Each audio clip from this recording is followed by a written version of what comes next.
Senhoras e senhores, eu sou o Tadeu Rodrigues, esse é o podcast Literário Rabiscos. Estamos juntos hoje, Lua Ferreira, tudo bem? Delícia, né? Coladinho assim, juntinho, Depois né? de uma Bienal do Livro que foi muito boa, E de um sarau de um incrível. sarau incrível, quero deixar um beijo aqui pro pessoal que colou no sarau em São Paulo anteontem. Eu e a Lua, a gente estava lá, Teatro da Rotina, foi legal pra caramba. Quero Nossa, que agradecer a Babi experiência. que organizou o evento. Quem quiser ver o pessoal que participou, teve muita música, muita poesia, é só colar no perfil do Coloquiar. Isso, arroba coloquiar. E a gente teve também o dia de autógrafo na Bienal dos Aglomerados, foi legal, né? Foi, olha que, né? Que Bombou. elegância, né? Na Bienal Internacional do Livro. Nossa, gente, Foi demais, a Lua tava lá assinando os livros, foi massa pra caramba. foi muito Quem bacana. quiser acompanhar também, através lá do Instagram da Lua, tem bastante foto, tem a galera que participou. Quero deixar um beijão aqui para todo mundo do Aglomerados também e para todo mundo que colou no sarau. Bom, vou dar uns recebidos aqui. Ontem a gente teve no lançamento do livro do Chico Sá, querido amigo Chico Sá, que deve vir aqui no Rabiscos, falar também do seu livro novo, A Falta, que é lindo. A gente conseguiu dar um abraço nele lá na Ria. Encontramos a Morgana, encontramos o Paulo, encontramos o Marquinho, o Ian, foi legal pra caramba, né? Foi um dia com muitos, né, muitos acontecimentos, né? Foi o Rafa também, a gente conseguiu encontrar o Rafa Cavalcante, pô, poeta porreta, como diz Marcelinho. Nos ensinou várias formas de fotografar. É verdade, ele ensinou mesmo. Quero então indicar aí o livro do Chico Sá, A Falta, que lançou ontem. A gente vai falar com ele aqui no Rabiscos também. Quero agradecer também o livro que chegou da Miriam Scott, chamado Terra Úmida. Ela é uma escritora amazonense. Esse livro foi premiado como melhor romance, Prêmio Literário da cidade de Manaus de 2020, categoria regional. Tô adorando que eu vou ler antes de você. Você vai ler antes de mim, é verdade. Que eu vou ser um dos jurados do prêmio de originais da Flipossos com a Amazon, e eu vou ter muitos livros para ler até agosto. Então eu vou ficar muito atarefado. Mas, Miriam, obrigado pelo livro, porra, legal. Quero mandar um abraço para o pessoal da editora Dublinense, que mandou 2 livros lindos, como sempre. A editora Dublinense, super parceira do Rabiscos, mandou para a gente outra novelinha russa, do Gonzalo Maier. Tô louco para ler esse livro. Eu acho que ela é uma novelinha mesmo, e é sobre um poeta chileno, um poeta aposentado chileno. Valeu aí o pessoal da Dublinense, Gustavo e companhia. Me mandou também Brava Serena, Eduardo Krause, também pela Dublinense, mandou pra gente livro de lançamento aí. Valeu demais. E eu recebi um livro incrível, muito lindo, do Marcelo Grasman, livro dos afetos. O Érico aí que faz uma das curadorias, lá, uma das pontes da Bienal de Arte de São Paulo, mandou pra gente. Livro lindo, esses livros de colocar na mesa de sala. Esse é. Aí a gente vai também bater um papo com os organizadores. É um livro todo ilustrado e todo maravilhoso. Então, obrigado a todo mundo que procura o Rabiscos e manda o seu material aí. Valeu mesmo. E é isso. Lua, quem está na nossa sala de estar hoje? Olha, a gente está recebendo o Daniel Minchoni, que é poeta, grafiteiro, diretor de arte, editor, apresentador e idealizador de eventos literários. Seja muito bem-vindo, Daniel. Que prazer recebê-lo aqui no Rabiscos. Veio falar do seu livro Falácias. Isso aí, valeu, Dani. Obrigado por colar, cara. Que o Daniel também, que é o editor do meu livro de poesia, Selo do Burro aí. Sim, na casa. Sou ex tudo isso. Ex da cultura. Ex-diretor de arte, ex. Se é isso, é porque já está chegando coisa nova aí, então. Ex-futuro o quê? Como diria Chico César, quando dei por mim, estava aqui, né? E a Mara Tsaya, sonhei. Mas é isso. Primeiro, um prazer, né, estar com vocês aqui, conversar sobre o livro, também conversar sobre literatura, sobre poesia, sobretudo sobre os nossos afazeres nessa vida, né? Então, sobre o livro também, do Tadeu e tudo mais, né? A gente recuperando aí quase pós-pandemia, ainda não é totalmente pós-pandemia, mas voltando, né, Dani? Acho que isso que é foda. Eu já tô vida louca, assim, nessa coisa aí, vocês falaram da Bienal, eu escapei até agora, ileso do Covid, né? Eu tô A nessa Bienal, também, escapando. Não sei a como. Bienal é um teste de fogo, assim, porque eu passei Nossa, por tava várias lotado coisas. aquele lugar. Nós fomos 4 dias, então Caramba, realmente. 4 dias. A gente Eu foi no tive. sábado. Não, fui 5 dias ainda, fui 5 dias. Participei de Uau. 2 mesas e tal, e produzi 2 dias de evento, e um dia nós fomos a Paisana para ver coisa lá, eu, Marcelino. Então foi Marcelino e Adriene, e foi Querido Adriano. muita loucura, assim. A gente até foi lá no site ou no lançamento que teve lá na Amazon. Qual que foi o lançamento lá? Agora você me pegou, porque eu estava Não na lembro. companhia, lembrando o nome do livro, mas foram os vencedores dos prêmios, né? Um beijão pra Adriane aí, que esteve aqui também com a gente, uma querida Adriane. Adriane Mirtz. Tô tentando lembrar o nome do livro, né? A gente viu o Paulo Scott e tal, e a gente foi para Massa. o pessoal de São José do Egito, né? São José do Egito, lá do Rio Grande do Norte, ou de Pernambuco. Que foda. Foi Tava bacana. fazendo show e tal, falando no stand de cordel e tal. Porra, Foi massa. demais. Cara, parabéns pelo livro. Eu com a Lu, a gente teve uma experiência catártica aqui, ficamos conversando sobre ele, sobre o estranhamento todo que é, né? A sua poesia carregada. Eu quero puxar uma introdução aqui, baseado aí num poema que você abre o livro, que fala, um trecho dele, né? Que fala assim: escrever nenhuma coisa nem outra, a fim de dizer todas, ou pelo menos nenhumas, assim, ao poeta faz bem desexplicar, tanto quanto escurecer acende os vagalumes, o poema do Manuel de Barros, retrato quase apagado em que se pode ver perfeitamente nada.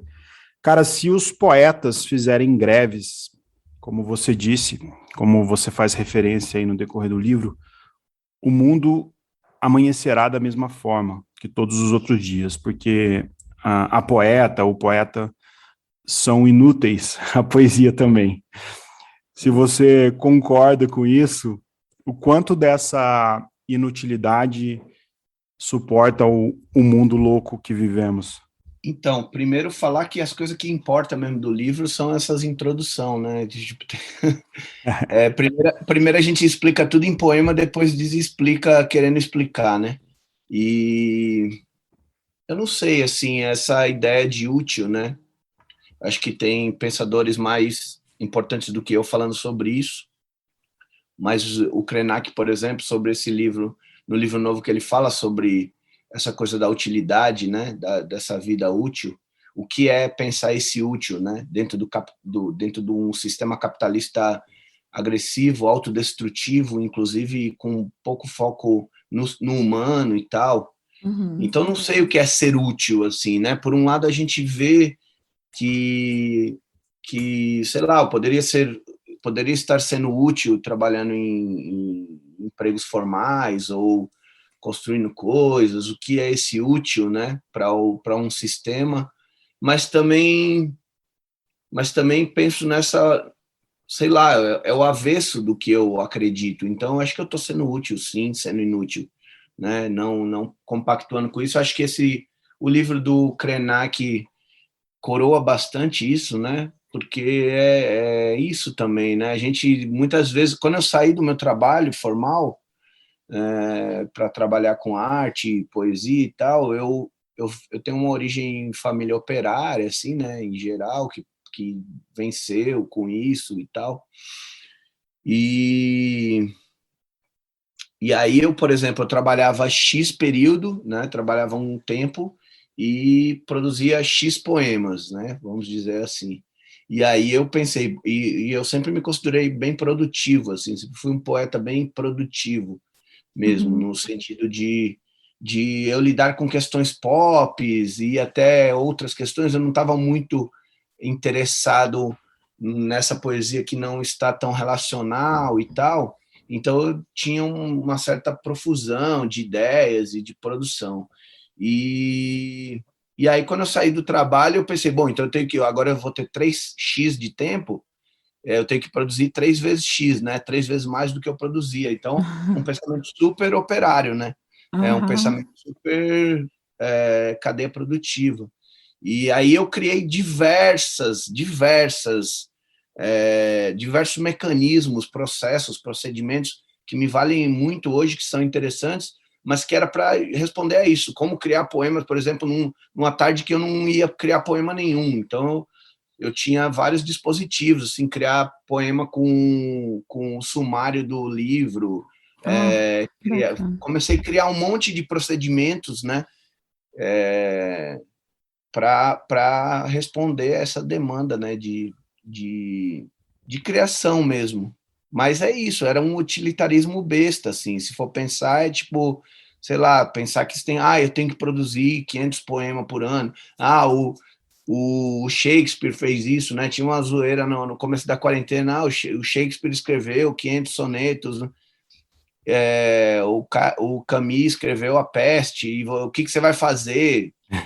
Vou fazer o que me der na telha. Eu vou chegar vivo do outro lado. Então, É isso. é por isso que eu comecei a fazer um poema de Instagram. Então, por exemplo, o Shakespeare fez os poemas da época dele. Eu fiz mais de 500 poemas também de Instagram na quarentena, entendeu? Então, Uhum. é isso também, né? Tem essas demandas que às vezes você fala, quando você olha e fala, pô, mas que demanda é essa, gente? Do que eu. E a gente acaba caindo nessa É armadilha. verdade, verdade. Daniel, você, num outro texto do José Régio, que é o Cântico Negro, a gente pegou Sim. um texto que diz: Deus e o diabo é que guiam, mais ninguém. Todos tiveram pai, todos tiveram mãe, mas eu, que nunca principio nem acabo, nasci do amor que há entre Deus e o diabo. Suas referências a Exu, a espiritualidade, ancestralidade, enfim, tudo isso que você carrega num simbolismo metafísico que forma toda a sociedade inexistente num mundo que um mundo sem mitos a gente sabe que é inexistente. Sem os mitos e as fofocas, nós continuaríamos numa espécie de idade da pedra. Você acha assim, quanto de Deus e do diabo tem na falácia ou no falácia, se a gente pode dizer assim? É um corte bem outro, assim, né, da leitura, especialmente do Cânticos Negros, que talvez eu tenha colocado não precisamente por causa desse ponto, Desse mas trecho, pelo ponto uhum. desse trecho, mas pelo ponto do não vou por aí, né? Uhum. Essa coisa de não quero, de vou por onde eu quiser, né? E De aí, fazer o seu caminho. isso, e aí talvez tenha esse caminho de Deus e o diabo permeando toda a nossa existência, mas eu não vou por aí, né? Não gosto que me peguem no braço, né? Tem o outro também, tirem daqui a metafísica. Uhum. Então, assim, ladeando essa pergunta, mas sem fugir por ela, eu acho que a poesia tem um lugar aí também, né? E aí a falácia também está nesse lugar, né? Naquela ideia da blasfêmia, do entendimento de que algumas coisas estão num limbo, né, de percepção da humanidade, né, que é esse limbo binário e tal. Eu acho que o livro vai mais por aí, desse lugar de não binarismo, né, e aí, nesse aspecto, Exu entra como uma... por exemplo, não tenho frequentado nenhuma religião, eu tenho cuidado, ironicamente, porque é um entendimento próprio, né? E algumas pessoas pensam, não, mas que blasfêmia é isso? Tenho cuidado da minha espiritualidade através da poesia. E não no Uhum. sentido de tentar reproduzir uma igreja dentro da poesia, mas entendo que a poesia que eu faço, que é uma poesia performada, ela lida muito com a mediunidade em algum aspecto, né? Ela lida muito com essa coisa do encarnar ali um momento e lidar com demandas que estão ali muito latentes, né? Então, como eu faço muito sarau e vivo disso, tem muito a ver com isso também, né, alguns estados mais alterados de consciência na hora de fazer e tudo mais. E nesse aspecto, quando eu falo de Exu como também entidade zombeteira em algum aspecto, porque eu estou falando também dos brincantes e dos palhaços e tal, e não só do Exu como entidade espiritual e tal, né, como orixá da fala, né, que também é muito, por isso, mundano, e que eu me identifico muito também com essa coisa mundaninha, né, mas tá no paralelo ao Deus e o diabo, né, tá muito mais nesse plano do humano mesmo, né, e da troca, e da encruzilhada, e da experiência de confluências, né? Então eu coloco lá, por exemplo, o Hotwell, que é o palhaço também entidade, que é o palhaço cacique dos Craôs, né? Que trabalha também como pajé, que ele também é uma entidade importante dentro do grupo, né? Que tem esse lugar de liderança e que é um palhaço, né? Então o livro ele vai permeando essa ideia muito do palhaço. É lógico que ele vai borrando em muitas coisas, porque eu quis fazer um livro que ele soe como um sarau até, né? Porque ele tem essa coisa de que ele não é sem interferências, né? Ele não fica num Muita lugar comum, interferência né? o tempo todo, né? Tem pessoa que em algum momento no sarau alguém vai dar um espirro e ele virou parte do poema, ou o motoqueiro passou acelerando a moto e você muda o acento do poema para tentar. Então, não está na toante, né? Então, sei lá, você não pode. E aí eu acho que isso tem muito a ver com. Embora eu seja um poeta do Rio Grande do Norte, aí falando da minha história, né? Eu me considero um poeta do Rio Grande do Norte porque foi lá que eu comecei a fazer. Eu sou nascido em São Paulo, e aí a cidade também fala em mim, né? Então, como um poeta de São Paulo, não dá para eu pensar numa métrica tradicional, heróica, com os acentos na quinta, na sétima, na décima ou na terceira, né? Os desenhos mais tradicionais, o soneto com métrica pré-estabelecida, porque eu moro numa cidade e eu faço poema de um jeito nessa cidade, falando e tal, que me obriga a mudar essa caixa. Essa caixa se torna imprevisível, né? O poema, para mim, ele se torna imprevisível como métrica. Então, por exemplo, São Paulo, às vezes você sai 2 horas antes e chega em 15 minutos e fica 2 horas esperando. Sei lá, você vai no Sesc, fica lá no café. Às vezes você sai 2 horas antes e chega 15 minutos atrasado do evento que você vai, porque demorou 2 horas e 15. Às vezes você vai e chega em 15 minutos, sai 15 minutos, chega antes, entendeu? Então tem muita coisa que foge do nosso controle. Então eu gosto, por exemplo, na minha poesia, às vezes tem um verso muito longo, às vezes tem um verso muito curto que é esticado para virar um verso longo.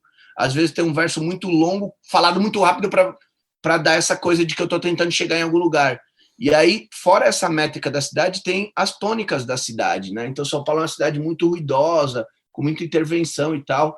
Então, o jeito que eu tenho intricado no meu modo de fazer poesia é esse.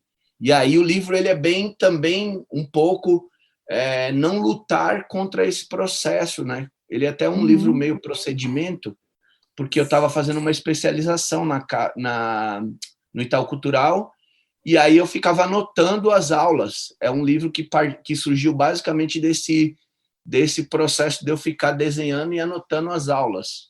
E aí depois eu traduzi ele em livro e fui inserindo coisas, mas ele é muito em cima disso, de um procedimento mesmo de aulas. Então tem muita fala entrecruzada, tem muita referência bugada, assim, do meio do nada eu lembrava de uma outra coisa e entrava no meio da aula, sabe? Então é um livro que eu costumo definir que ele parece um pouco com um jogo de pinball, assim, sabe? Que de repente do nada você bate num negócio, liga uma luz, ele entra no Você fala, meu Deus, o que está acontecendo? Você dá um tapinha, a bolinha sai, volta, pum, aí de repente caiu, você não pegou, de repente você pega, acerta de primeira, tá, dá aquele estalo, você acertou um negócio lá do outro lado, entendeu? Então eu fico pensando muito nisso, que isso para mim também é uma boa metáfora para um sarau, né? Uma boa analogia para um sarau. Também é um pouco pelo menos os saraus que eu faço, né? O sarau do burro que é livre, não tem inscrição, vez, não sei o quê, mas você não consegue controlar muito para onde a bolinha vai, né? De repente o negócio tá ali, você fala, não, mas o sarau era de amor, mas tá todo mundo falando de ódio, blá, blá, blá, blá. Então, assim, tem muito um elemento imprevisto que eu acho que é matéria fortíssima Essencial da da poesia. e da espiritualidade, e aí sim, falando de Exu, que é essa entidade que lida com essas demandas, né? Eu cito o Exu no livro basicamente por causa de duas pessoas, por causa do poeta Nelson Maca da Bahia, que ele Grande trabalha, Maca. do poeta Exu, né? E também por conta do Douglas Iesus, que o Douglas Iesus é um dançarino e ele um bailarino, e ele fala de, eles fizeram uma peça, um espetáculo que acho que chama, eu não lembro o nome, eu acho que é aí só depois do Nariz Vermelho que o povo preto riu, porque aí justamente ele está falando dessa coisa de que o riso para o povo preto não foi inventado através do palhaço europeu, né? Então, tem outras, tem o Herê, IBGIS, outras entidades que lidam também com essa possibilidade do riso e tal, e o livro é um pouco sobre isso também. É legal, porque o seu livro ele é tumultuado, ele é barulhento, e quem conhece, eu já te conheço há um tempo, a gente sabe que você atua nesse barulho, você funciona nesse barulho, né? E por isso que ele incomoda também. Eu acho que a sua poesia funciona muito nisso, assim, parece de fato um rabisco, parece de fato alguma coisa que tá se desprendendo ali nos nossos olhos e está causando uma certa dor e ao mesmo tempo um certo alívio, né? Eu falei pro Marcelino que a gente ia bater o papo com você, ele te mandou duas perguntas. Aí eu vou fazer a primeira. Ele falou o seguinte: Daniel, nesta falácia, aonde está o silêncio? Qual o papel do silêncio no que você escreve? Beijo, Marcelino. O Marcelino é muito responsável também por esse livro ter vindo para a rua em algum aspecto, porque teve um momento que, para mim, ele não fazia sentido mais o livro. Até porque tem muitas confusões que ele pode causar ali que me preocupavam, né, de entendimento mesmo, porque nós estamos num momento muito obscuro da nossa história, né? E eu tenho um corpo social, para quem não me conhece, sou um homem branco, hétero, cis, várias roupas que eu visto, mas que não me cabem, né? Pelo que elas representam como pensamento. E eu tinha uma certa insegurança de como isso poderia bater, soar meio falacioso mesmo, no sentido, né? Tá reproduzindo essa verborragia maluca que se instaurou no país. Mas o livro foi escrito antes disso, né? Ele foi escrito em 2018, acho.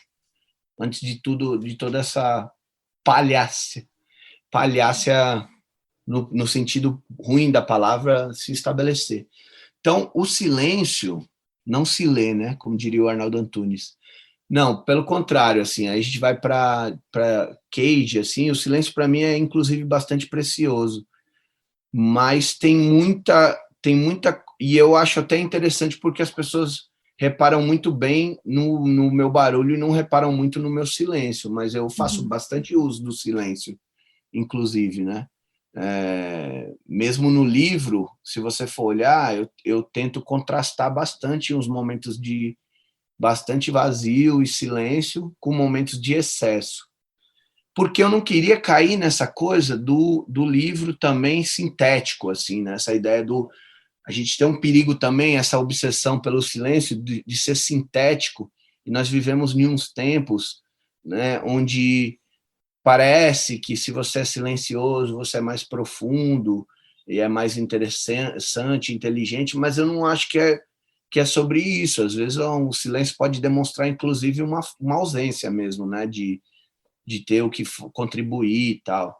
Então, eu me exponho através da fala. O nome do livro é Falácia, né, mas é também Pala, e Companhia, né? Ele é escrito, Falácia é escrito com PH, então pala de quem fala se expõe, né? Pode dar uma pala, né? Que é uma gíria aqui brasileira, ou uma gíria paulistana, pala.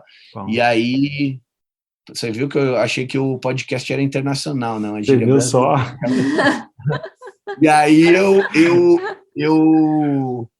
eu contextualizando isso, mas é Pala e Companhia, mas também é só a inversão do palhaço, né? Do palácia, palhaço, é um lugarzinho ali, só um deslocamento dessa ideia, né? E aí, por exemplo, se você for ver, a capa tem bastante silêncio, inclusive, né? A capa do livro, ela é um brancão estourado, bastante estourado, né? Onde tem eu pintado como um palhaço, mas com o nariz do palhaço deslocado do nariz para a testa, para a glândula pineal, né? Essa ideia de que é um outro olhar do palhaço. E Terceiro olho ali. e eu me debruço muito sobre, é um terceiro olho super escandaloso, assim, né? Uma bolona vermelha. Parece até, tem alguém que diz que é um sushi man, né? A bandeira do Japão na testa. É o Karate Kid, né? O Karate Kid na Ou um capa. guru, né? Aqui. Tá bem guru. Mas eu gosto muito de pensar, assim, que a gente vive também pelo menos eu, né? Eu não posso dizer que eu não sou um poeta do caos, né?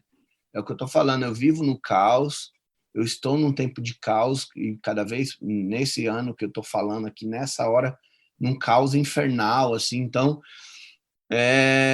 me parece que a solução do silenciar o caos, ela é uma solução que ela é requentada, então me parecia mais interessante jogar com o caos, né? Ao invés de eu tentar brecar o caos, eu lidar com o caos, né? Então, por isso que eu estou falando, o livro ele tem a ver com essa ideia do pinball, assim, porque é justamente isso, as coisas batendo, mas entre uma batida e outra, a bola está circulando.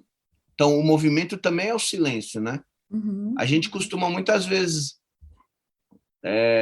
falar, e aí, como é que tá a vida? Correria, né? Todo mundo responde correria. E aí, tão pouco a gente se coloca em silêncio, a gente mal consegue se silenciar, né? A gente está sempre pensando qual é o próximo movimento. Eu acho legal isso que você está falando, é muito refletido nos cubos mágicos, né? Que é um jogo silencioso, você coloca os cubos mágicos lá, com alguns movimentos, é um jogo silencioso, mas caótico, né? E você está sempre pensando no próximo passo, você está incomodado com aquilo e tudo mais. Você apresenta bem isso que você está falando. Sim. Então, tem alguns poemas ali, né? Que é uma provocação do Anderson Gomes, né? Eu acho válido comentar assim, que esse livro também foi muito influenciado pelo Poesia Expandida, que é um curso que eu estou dando na Casa das Rosas, e que na quarentena eu fiquei assistindo aula dos outros professores, assisti o do Anderson Gomes, o Anderson Gomes fez essa provocação de poemas visuais que usassem sempre a palavra poema. E aí eu comecei a fazer vários desses poemas e desencadeou numa série de trabalhos, né? Esse do Cubo Mágico, porque é isso, o Cubo Mágico, quanto do Cubo Mágico, porque tem esse lance de falar tudo é matemática, né? Tudo é matemática, mas tudo é poesia também. Tudo é poesia. Se você for falar assim, tudo é matemática, tudo pode ser poesia também. Então, até a matemática, você pode dizer que 2 mais 2 é uma convenção poética de que um 2 simboliza um 2, né? Então, é também uma convenção poética, dá para se poetizar sobre tudo. E aí, como poeta, eu coloco esse lugar, muitas vezes, dessa brincadeira de pensar assim, gente, a gente tenta escapar disso, mas isso tem muito disso na nossa vida também. Se a gente quiser falar, tudo é física, né? Todo mundo fala, tudo é física. Sim, tudo é física. Tudo é matemática. Tudo é poesia também. Tudo é linguagem também, né? Sim, se você for deslocar para esse tudo, né? Roberto Bolanho, outra citação aqui. Eu posso ser o palhaço dos meus leitores se me der vontade, mas nunca dos poderosos. Então, você fala de palhaços, né? De poetas palhaços, de poetas em greve. Não seria muito privilégio os dos imbecis conservadores terem a alcunha de palhaços? É boa essa pergunta. Embora eu também gosto dessa citação do Luan Luando aí, né? Que é também, que está aí antes no livro, que é o palhaço se veste de tiranias e de misérias para combater essas coisas, né? Bom, eu não tenho ela decorada aqui, estou sem o livro, mas depois a gente pode dar uma lidinha aí. Mas por quê? Quando que eu startei essa história do palhaço e do poeta? Eu já fui xingado dos dois. E já fui xingado de poeta e de palhaço com esse objetivo de dizer assim, mas você pensa o mundo assim porque você é poeta, sabe? É uma forma de te xingar. Dizer assim, o que você fala não é válido porque você é poeta. Você pensa que você não entende o mundo da matemática porque você é poeta, você não gosta de tal coisa porque... E palhaço também. Aí palhaço, sim, é frequentemente usado como uma tentativa de agressão, né? Um palhaço e tal. Mas eu queria contar essa história, porque eu acho que essa história foi que deu o start para o livro e para a pesquisa, né? Para a minha pesquisa bastante também. Eu tenho um amigo, né? Que eu tenho menos contato com ele, mas ele mora em Jardim do Seridó, ele era de Jardim do Seridó, do Rio Grande do Norte, e ele disse que odiava o circo, odiava o palhaço, quando eu falei para ele que eu era palhaço. E eu disse, se eu odeio palhaço, ele odeia. Por quê? E aí ele contou uma história que quando ele era moleque, ele morava numa cidade, Jardim do Seridó, quando o circo chegava era grande atração e tal, né? E a potência disso. E aí ele não tinha grana para entrar no circo, o que ele fazia? Ele passava por baixo da lona, e aí ele é orgulhoso porque ele é empreendedor, ele é dono de loja, esse cara. Aí ele passava por baixo da lona, pedia um ingresso, saía lá fora, vendia, passava por baixo da lona, pegava outro ingresso, vendia e fazia uma grana, inclusive, para comprar uma pipoca. E aí, quer dizer, ele orgulhoso que ele era empreendedor, né? Me contando isso. E eu pensando assim, beleza, perdendo malandro. o espetáculo. Exato, malandro, né? Mas aí o que acontece? Aí ele foi, e um dia ele foi fazer isso, o palhaço pegou ele. E aí o palhaço falou, moleque, quer participar do espetáculo? Quero. Então beleza, então você faz aqui, fica de cueca, bota esse roupão de karatê aí, vocês vão lutar karatê. Aí eles botaram o roupão de karatê, né? Quando eles armaram para lutar, não sei o que, o palhaço puxou o roupão era aqueles roupão de striptease, que é de coisa, e saiu, ficou os dois de cueca, né?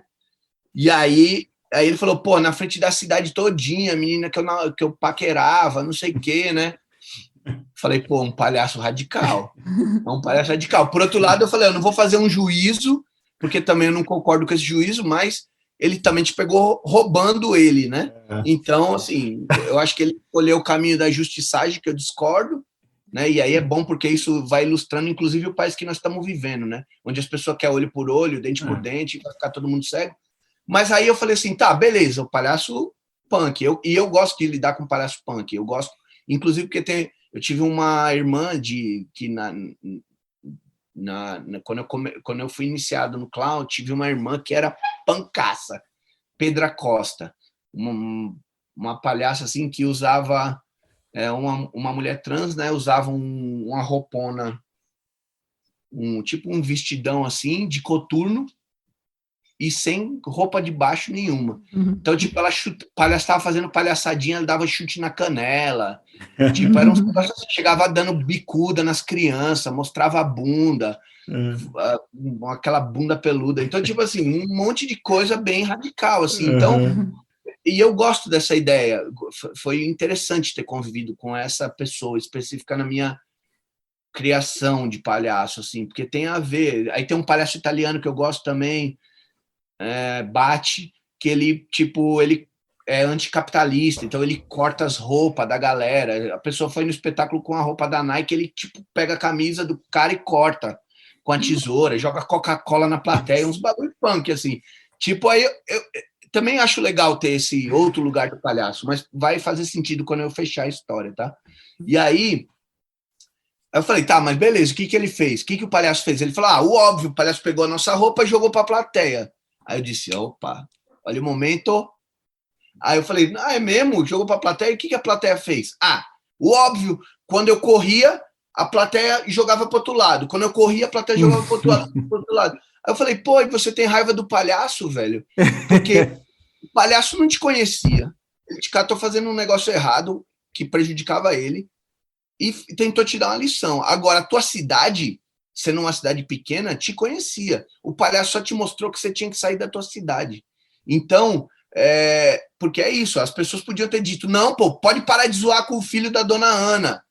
Ou, não, eu conheço o moleque, gente, peraí, vocês vão deixar o moleque constrangido, entendeu? Então, o palhaço, e aí, onde o palhaço se parece com o poeta, foi onde eu percebi que o palhaço se parece com o poeta, quando eu fui convidado para um debate sobre a virada cultural, e aí eu tinha apresentado o menor slam do mundo lá, no palco, na São Bento, 1h30 da manhã, assim. Então, imagina. Teve uma hora que eu falei, o próximo que subir no palco, eu chuto o peito. Teve uma hora que ele ficou, tipo, porque tava lotado de bêbado, o microfone aberto, o palco era baixo, todo mundo entrava. Não dá mais. Virou uma lembação maluca. Aí, Eveline, que tava comigo, que é a minha companheira, né? Eveline falou, não, vou voltar para casa, tô cansado e tal. Eu falei, não, tô aqui, vou ficar na rua. E eu fui num programa depois para defender a virada cultural com uma pessoa, e a pessoa falava, mas é muito perigoso, tem muito roubo e tal. E eu falava, a rua é o que a gente faz dela, né? Porque aí eu conto para ela uma história que, a partir dessa virada cultural, Eveline foi para casa, dormiu, e a história dela se encerrou nos sonhos que ela teve naquela noite. Eu fui para a rua e continuei na rua e fui para o Largo do Paissandu para ver um show do Nelson Cavaquinho, alguém tocando o Nelson Cavaquinho, né? Era o Rômulo Frois e tal, e também o Fred 04. E aí cheguei lá, tinha rolado uma briga monstruosa, e tava um fortão sem camisa brigando com todo mundo. E aí, pô, uma treta, assim, chegamos naquele clima de tensão, né? A polícia separando e tal. Aí sentei, eu e o pastor, que também é poeta, ficamos conversando das coisas, tipo, que a gente tinha visto no sarau. E aí, tipo, começamos a ver um cara pescando latinha dentro da caixa dentro da coisa de reciclável. O cara, catador de latinha, ele tinha um negócio com imã, ele enfiava a mão dentro da caixa de reciclável da prefeitura para pegar as latinhas que botaram lá para reciclar, para ele ganhar grana, né?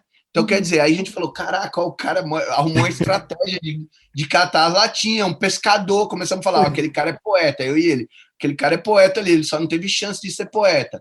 Aí o fortão que estava brigando viu a mesma cena e começou a falar com ele. E os dois quase se beijaram, ficaram se abraçando e pá. Aí eu e o pastor começamos, os caras só tava com problema de afeto, carência, né, e tal. Um manifestou brigando, o outro tá invisível para a sociedade e tal. E ficamos falando sobre isso. Aí vem um outro catador de latinha, cata um saco de latinha dele que tava lá, aí vem um artista, cata o saco de latinha dele, com todas as latinhas, e começa a fazer um desenho no chão. Eu conheço o artista, e eu e o pastor falamos assim, meu irmão, olha o artista fazendo besteira, tirando da boca do cara que ia trampar para fazer um trabalho. Aí o cara me conhece, ele vem me cumprimentar e fala, ei, sarau do burro, não sei o quê. Aí fala assim, eu tô fazendo um trabalho para discutir o quanto de lixo que gera aqui. Eu falei, pô, mas pegou o lixo do catador de latinha, ele é mesmo. Aí veio um outro catador de latinha, olha assim e fala, meu irmão, o que é essas latinhas? Tipo ouro no chão, começa a catar rapidinho, procurando, aí beleza. E eu e o pastor trocando ideia sobre tudo isso, falando, o cara parece que achou ouro, mano. Aí ficamos assim, trocando uma ideia. Aí o cara que tava do nosso lado fala, vocês são poeta mesmo, né? Um cara que tava bem louco. Não, aí ele começa a provocar a gente, vocês são poeta, por que vocês não fazem um bagulho do que ficar falando aí? Aí ele levanta, pega uma flor, vai em direção da tropa da polícia e dá a flor para uma mina que é policial bem na frente. Na hora que ele entra na frente da tropa, a galera, tipo, tava vindo andando assim, a galera, tipo, o que é isso? E aí ele dá a flor, ela ri, ele volta e fala, aí, para vocês, tipo, tira uma onda. Aí eu contei essa história e depois ainda vi o show lindo. Sensacional, cara. O sol de brilhar mais uma vez. Aí eu falando para a mulher, eu falei, tem muita violência. Eu escapei de uma briga. Eu vi um catador de latinha que está numa condição tão miserável que ele estava pescando latinha. Mas também tem muita vida aí. Tipo, por que ele está pescando latinha? Porque que você vê um lance da carência dele com outro cara. O outro catador de latinha que está no corre dele. Então aí eu fui falando, tá vendo quanta coisa tem também? Né? Não é? Então não dá pra gente simplesmente acabar com a virada cultural porque tem violência, porque a rua é o que a gente faz dela, aí a gente volta para Exu, né? A rua pode ser o bem e o mal, demanda e oferta, várias coisas, né? Pode ser, e nem só bem e o mal, né? Tem muitas coisas entre o bem e o mal, né? Tem muitas coisas. né? O bem e o mal são só duas facetas muito binárias, assim. E aí, aí a resposta, a única resposta possível que a galera fez, e todo mundo com a cara, eu reassisti esse negócio, tem no YouTube, foi num programa da Cultura. A cara da galera é tipo assim, meu irmão, do que esse cara tá falando? Que é tipo assim, e aí ela fala, ele é poeta, gente, ele é poeta.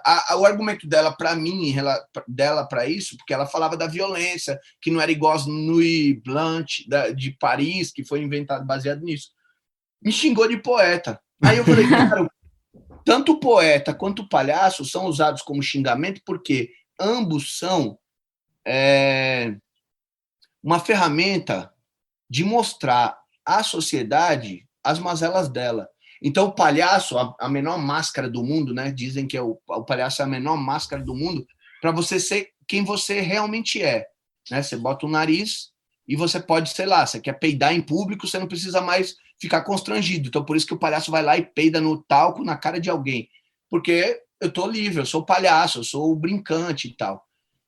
E todo mundo ri disso e gosta disso, mas todo mundo entende, não, isso é a função do palhaço. Então, o palhaço é usado para xingar, porque é tipo, é bobo. Mas em muitas etnias e grupos sociais, o palhaço é o único que pode zoar o rei, né? Tipo o bobo da corte, que pode ter uma história de um grupo que vivia em tendas assim, o palhaço era o único que podia fazer cocô na cabeça do rei quando o grupo falava, não, o rei tá muito otário, tá passando dos limites, né?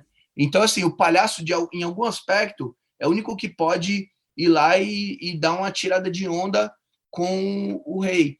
Mas a função dele, social, é mostrar para a sociedade as mazelas dele, do mesmo jeito que o poeta. Então, a pessoa fica com raiva do poeta ou do palhaço porque ele está mostrando a realidade para ele, e não da realidade. Fica com raiva do isqueiro e não do fogo, da queimada, né?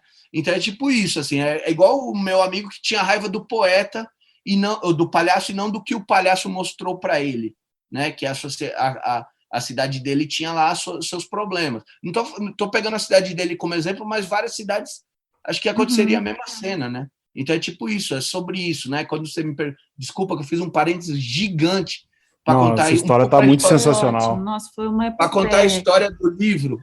para contar a história do livro. Às vezes, por isso que eu estou falando, às vezes as histórias do livro ssão melhores do que os poemas, gente. Aí por isso que eu não porque aí eu mato o poema, né? Porque aí fala, caramba, com uma história daquela o cara só escreveu isso, é um incompetente mesmo. Mas tem essa coisa de também jogar nos dois lugares. O palhaço e o poeta nunca deixam também de ser, vou usar entre aspas essa palavra, os imbecis ou os tontos porque são inúteis, né? Mesmo quando eles se colocam nesse papel, inclusive, de questionar os úteis, né? Uhum. Então tem toda uma estrutura maluca de que é de duas faces mesmo, essa figura do trickster, né? Do Joker, do palhaço, né? Essa figura que ela vai, do brincante, que ela vai estar em duas facetas. Uma faceta boa, porque ela mostra os problemas, mas também tem uma faceta complicada, que não está tão preocupado com autocredibilidade, por exemplo. Então, você não constrói uma credibilidade, né? E aí, nesse contexto, eu não sei, assim, tem muita gente que usa para xingar por causa disso, porque é uma percepção menos complexa do que é o palhaço, do que é o poeta, né? Eu acho que, não sei se eu respondo sua pergunta, pra caralho. Mas porque é isso, eu acabo fazendo uma história muito grande para dar uma resposta muito Cara, curta. mas essa história é muito sensacional. Nossa, é muito incrível. Eu gosto muito, você falou que você estudou clown, né? E eu acho isso, porra, sensacional, porque é uma expressão muito particular. Inclusive, essa frase do Bolanho, que eu gosto muito, eu tô querendo até acrescentar na epígrafe do meu próximo livro, que é sobre um palhaço, inclusive. Eu tô usando um poema da Euridice Fontella, que fala: nunca há paraíso aqui agora, mas amanhã tem circo. E essa do Bolanho, eu tô aqui já falando que eu devo copiá-la e colocando na epígrafe do meu livro, porque é sensacional, cara. É muito boa, né, essa frase. Mesmo a do Luan, né? Se você puder ler a do Luan, você tem ela aí fácil para ler? Tenho. O palhaço não é tirano nem miserável, mas se veste de tiranias e misérias para mostrar tiranos e miseráveis. Luan Luando. Maravilhosa frase, maravilhosa mesmo a frase.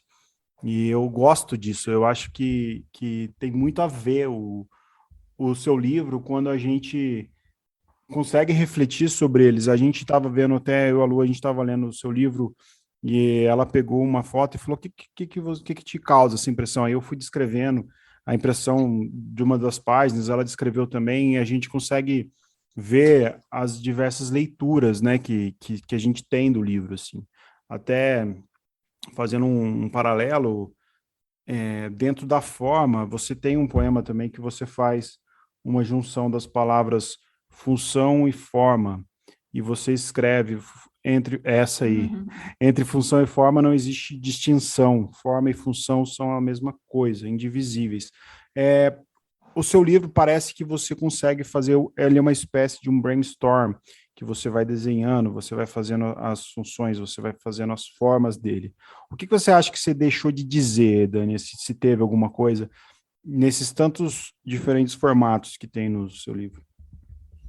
Na verdade, vou fazer uma coisa que vai servir só para fetiche para vocês, porque as pessoas que estão em casa não vão saber do que nós estamos falando, né? Mas esse aqui é o livro original, como ele surgiu, né?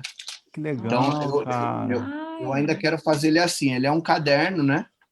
Que é o que eu falei, ele é um caderno de processo. Então, ele é um lance todo feito à mão mesmo, né? Sensacional. E depois eu processo ele para ele se tornar outra coisa, mas ele tem folhas com transparência. O ideal era ele sair desse jeito. Nossa, né? Ele é um livro experimento que depois, no fim, você tem um pouco do facsímile dele lá no Manifesto Badernista, mas ele é todo escrito mais ou menos daquela forma. Então, ele tem desenho no meio, porque eu acho que eu acredito muito no Artaud, né? O Marcelino Freire, em algum momento, ele marcou que era o Artaud no meu texto, e o Artaud, ele fala que a poesia, os sentimentos, as coisas, eles não são eles não são palavras, né? Então, sei lá, a gente tem um monte de sentimento na nossa cabeça que são humores, que são movimentos, luzes, que a gente não consegue definir em palavras. Então, a gente tenta fazer um exercício racionalista de descrevê-lo, né? Mas descrever é sempre menor do que imprimi-los, né? Total. Então, assim, o livro, ele tenta lidar com essa impossibilidade de traduzir muita coisa para o que é mesmo, né? E aí, nesse sentido, eu acho que tem uma amplitude dessa proposta, né, do que você estava falando. E aí que tem essa treta da linguagem, né? O livro, ele já, por exemplo, o que eu acho que em algum aspecto eu escolhi para resumir ele... Nunca foi narrativa. Narrativa sempre foi linguagem, né? A gente está num momento muito de discutir narrativas, é uma palavra que até se usou na CPI, assim, narrativa e tal. E a linguagem é um ponto de dominação muito forte e tal, né? Então, se a gente não rompe também com esse lugar da narrativa e fica sempre pensando nesse outro ponto, né?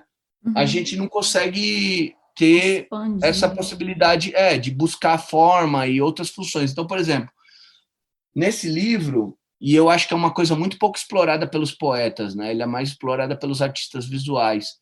O livro objeto, o livro não necessariamente... O livro ele é tratado muito como um receptáculo, como uma mera mídia, quando, na verdade, ele é até uma mídia, eu diria, uma mídia nova. Se a gente for pensar, é lógico que a gente pensa, não, mídia nova, é celular, app, não sei o quê, Instagram.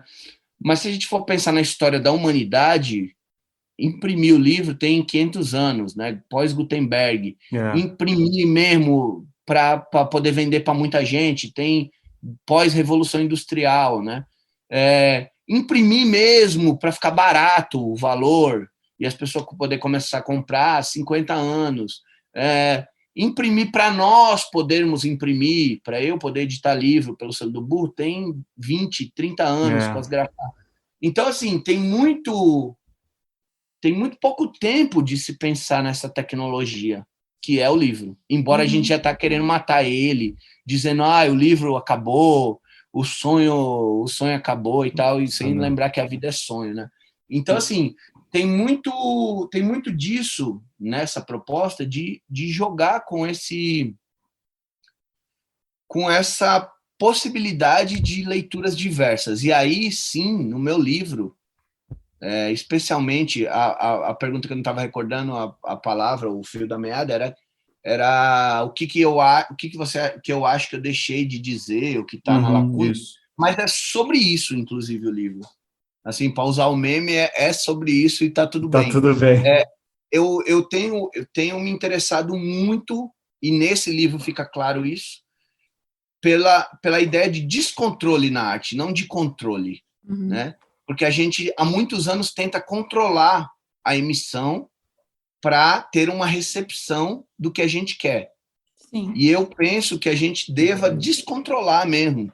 Eu estou interessado numa arte onde eu não sei onde eu vou chegar, sabe? Então, uma pessoa que me influenciou muito no começo da minha vida, literária, né, foi o Edgar Morin. Nossa, eu gosto muito dele. Eu estudei comunicação, né? Eu fiz até uma coisa na Bienal, na Bienal do Livro de Ribeirão, lá, na Feira do Livro de Ribeirão, sobre o Edgar Morin. E o Edgar Morin, As ele vias tem deles, né? É muito foda. Tem muitos conceitos que me interessam muito. Primeiro, da transdisciplinaridade, né? A teoria da complexidade, porque a gente lida muito com as coisas de forma muito limitada, quando a gente recorta demais. E aí eu fico brincando que vale mais a pena a gente lidar com um monte de informação menos aprofundada do que lidar com uma informação extremamente aprofundada. Porque o conhecimento ele é muito mais complexo do que recortado, né? Então, se a gente fica só recortando, chega uma hora que é isso, né? A gente fica o tapa-burro assim, total, e você sabe muito sobre uma coisa, mas não consegue conectar ela com as outras coisas. Então, às vezes, vale mais a pena, para mim, saber conectar as diversas coisas que se relacionam num conhecimento. Então, eu acho muito louco essa teoria da complexidade nesse sentido, e a transdisciplinaridade. Então, tem vários conceitos do Edgar Morin que me bateram muito forte no começo da minha vida. Um deles, por exemplo, era esse de que não sobrepõe um saber entre um e outro, né? Então, o saber científico é um saber, o saber popular é um saber. Por isso que no livro eu acabo fazendo um caldeirão de referências, mesmo eu estando fazendo um trabalho de especialização, né? Esse livro surgiu para ser uma especialização, é um trabalho de conclusão numa especialização, onde eu opto por, ao invés de fazer um ensaio, eu faço um poema-ensaio.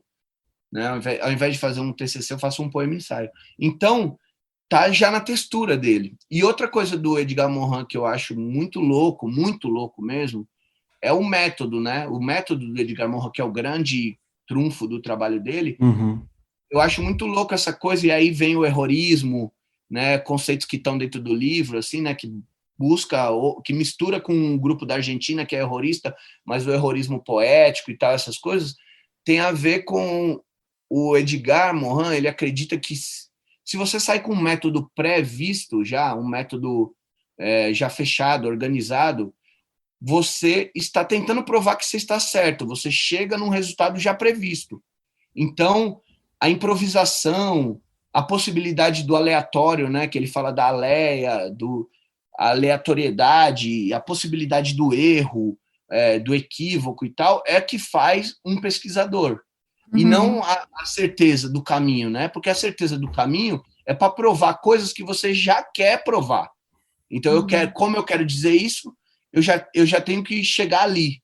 Então, o método do Edgar Morin, que deixa essa abertura para o improviso, pautou minha vida. Lógico, combinado com a técnica do palhaço, que é a abertura para o improviso o tempo todo. Você tem que estar em estado de presença. Então, minha poesia é isso. Minha poesia é... Lógico, eu crio poemas, tem muitos poemas que eu crio ao vivo mesmo. Eu penso assim, eu quero fazer um poema sobre literatura ostentação. Aí eu chego lá, eu nem sei o que eu vou fazer. E aí eu vou errando na frente das pessoas, e isso vai criando um texto. E aí isso não deu certo, mas isso deu mó certo, a galera riu. Isso não funcionou, isso não. E aí eu construo um texto que ele tem todas as amálgamas, tudo amalgamado, minhas frustrações, minhas vitórias, minhas dores, e isso para mim é vida, né? Tipo assim, não dá para eu querer criar um texto que ele só funcione. Ele tem que ter trazido lá minhas tragédias, minhas dificuldades nele, né? Então eu faço esse processo ao vivo. E aí eu acho que está tudo muito interligado, sabe? Essa coisa do descontrole, do errorismo, de não saber em que caminho que eu vou chegar, de muitas vezes publicar um livro que eu nem tenho certeza se eu estou dizendo, se eu quero dizer essas coisas, ou como elas vão chegar, porque também não são minhas. Elas são coisas que dependem muito mais do leitor, né? Então, às vezes, eu vou super tímido também para o leitor, porque eu fico, é um livro estranho, né? Já vou, tipo, me desculpando, assim, um livro... Aí você fala, não, mas o livro bateu. Por que bateu? Porque também ele é muito aberto.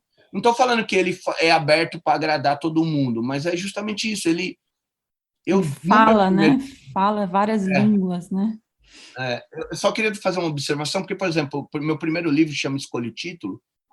Ele é um livro também muito aberto, assim, a gente tem os poemas e tal, mas ele deixa lacunas para as pessoas completar. Ele tinha essa ideia de trazer as pessoas para o jogo. E isso é desde o começo da minha vida literária. Eu sempre fui uma pessoa que eu quero trazer pessoas para a poesia. Parece que a cartinha que eu tirei no UOL foi essa, né? Conquistar 24 pessoas, a sua escolha, não, mas trazer pessoas para a poesia, tirar esse afastamento da poesia, né? De uma ideia, de uma coisa inviável e tal. E aí, sem facilitar, criando complexidades nisso. E aí eu percebo nesse livro que eu continuo fazendo a mesma coisa que eu fiz no meu primeiro livro, sabe? Meu primeiro livro tem poemas abertos, assim, para você preencher com a palavra. Eu lembro que eu estimulei as pessoas a pintarem ele, desenhar. Tem muito espaço em branco para você escrever os seus poemas. Que bacana. Tinha uma coisa muito disso, assim. O livro chama Escolha o Título, ele tem 25 títulos, sabe? Tem um monte, tem umas alternativas com vários títulos para você escolhendo. Que nome daremos aos burros? Existência. Tem um monte de títulos, você marca com X qual que faz mais sentido para você.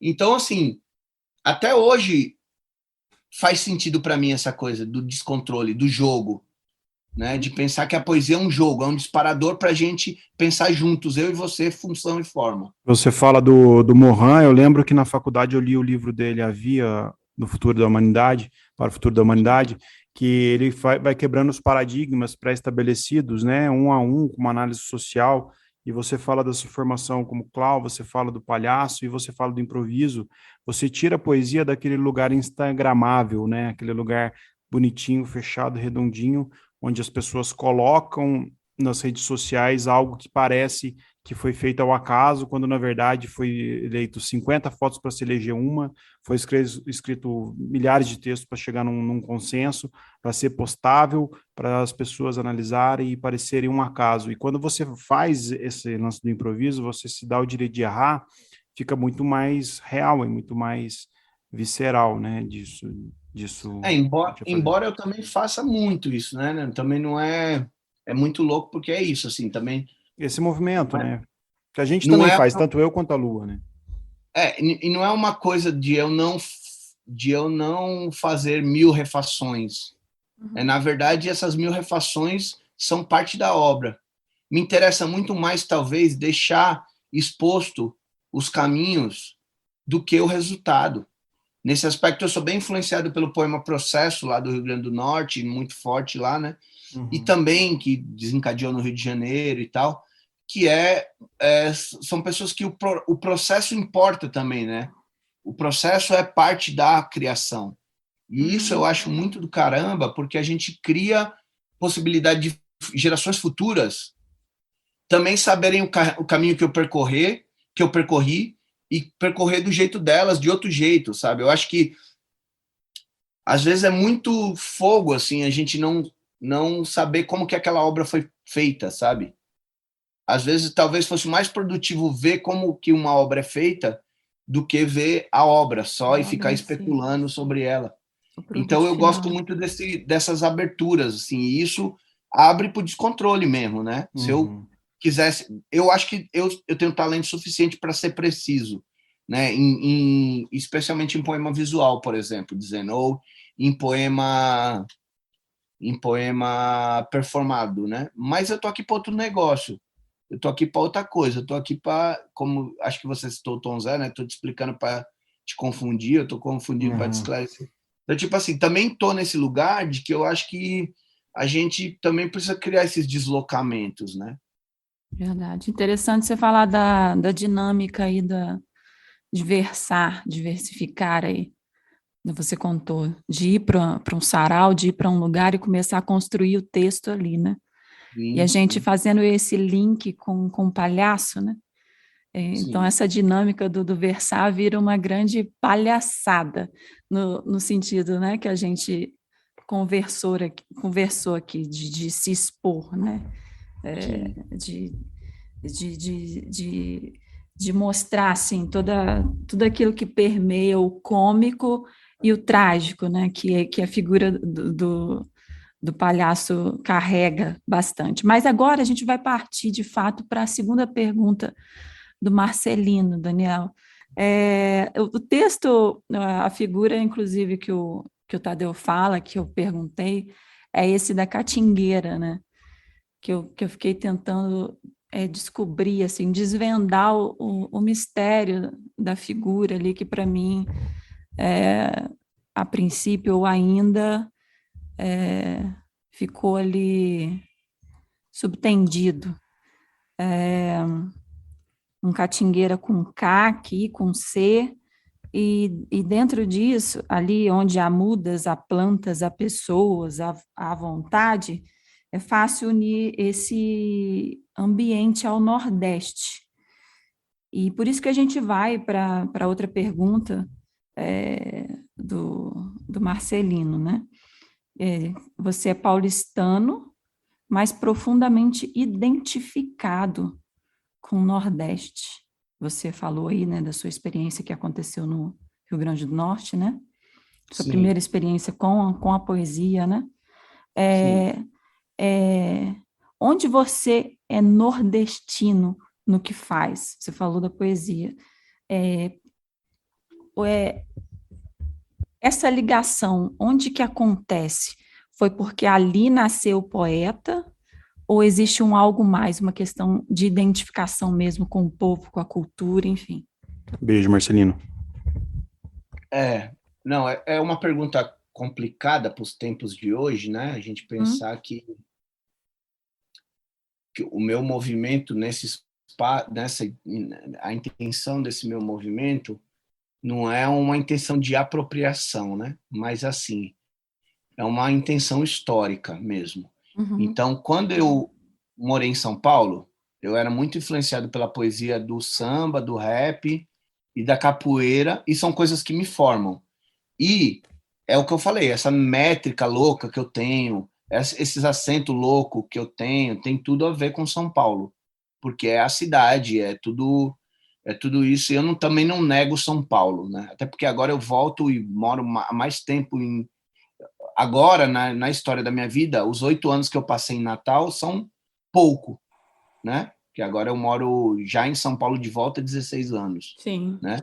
Então, já uma coisa que em algum momento, quando eu falava isso com muita frequência, era muito forte, já parece pouco, mas não é, porque foi muito fundante no meu modo de pensar. É como eu estou falando. Então, por exemplo, foi lá que eu vi o Edgar Morin, que fez muito sentido para mim, porque ele ia muito para lá, para Natal. Por exemplo, eu vi 2 palestras dele. E lá eu estudei comunicação. A minha poesia é muito fundada na comunicação, na poesia,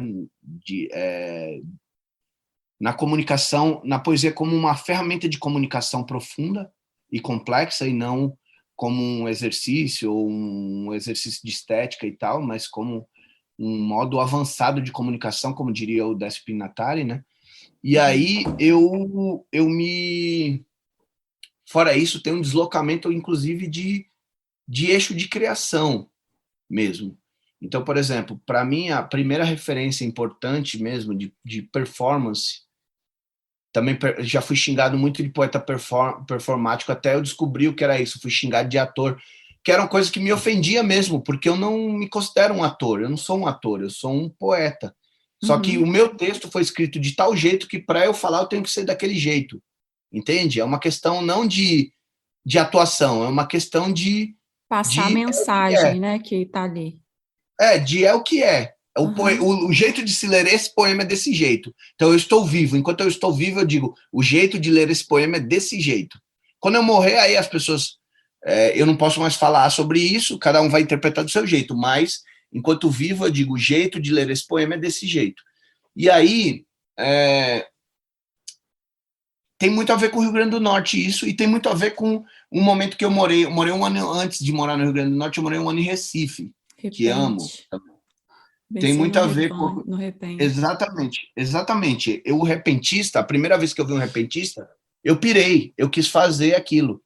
Eu pirei mesmo, eu não era muito da poesia, eu queria fazer. Aí eu falei, não, mas se eu fizer cordel vai ser meio ridículo, né? Porque eu sou muito urbano, eu era um jovem completamente urbano, né, gente? Fui criado em São Paulo.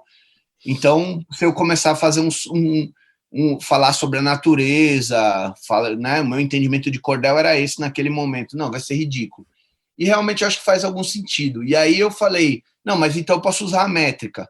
Mas aí eu falei, não, mas se eu usar a métrica vai parecer um pouco com o rap, embora tenha rimas, combinações de finais diferentes, de métrica, vai de AB, BA, essas coisas, né? O rap é um pouquinho, muitas vezes, menos complexo do que um galope ou uma coisa assim, mas vai parecer também, vai soar. E aí não me interessa fazer um cordel, porque eu pensei em fazer um cordel urbano, né?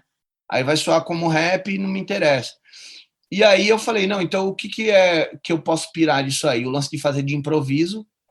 E aí, num dia que eu estava na praia lá, né, em Jaboatão, Candeias, na Ilha Grande, passou um repentista que ele estava com um terno meio vermelho, assim, um terno vinho, com a camisa verde, ou o contrário, um terno verde com a camisa vinho, com um monte de relógio, um monte de medalhinha, um monte de coisa, de adesivo colado na viola. E aí eu falei, cara, isso é muito louco, e muito louco ele fazer isso de improviso. Aí eu fui mordido pela veia do performer. Essa ideia da performance. Então, aí eu falei, não, isso eu quero fazer. Então, embora eu não use a mesma métrica e estrutura e cadeia de pensamento do repentista, eu tenho uma influência real disso, dessa visualidade do repentista e de querer criar na hora, mesmo que de um outro jeito. Então, muitas vezes eu falo para uma pessoa que é do repente, que entende do repente, que gosta disso, e a pessoa fala, mas que viagem, não tem nada a ver isso. A poesia dele não tem nada a ver, não tem...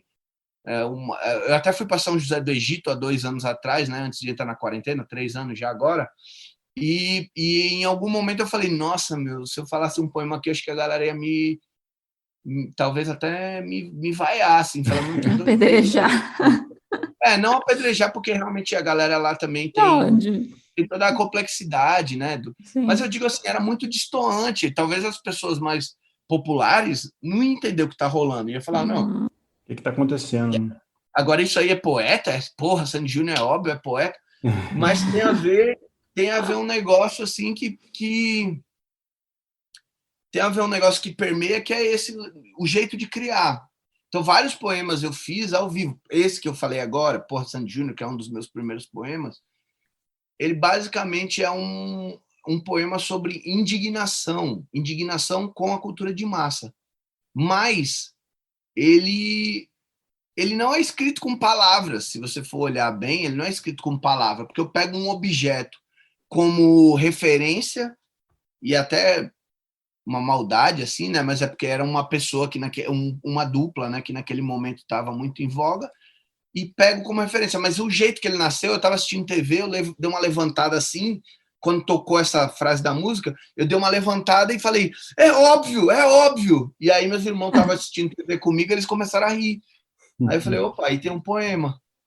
Então, aí eu, opa, sou poeta, então eu sou poeta. Eu levantei e falei, é óbvio, meus irmãos riram, eu sou poeta.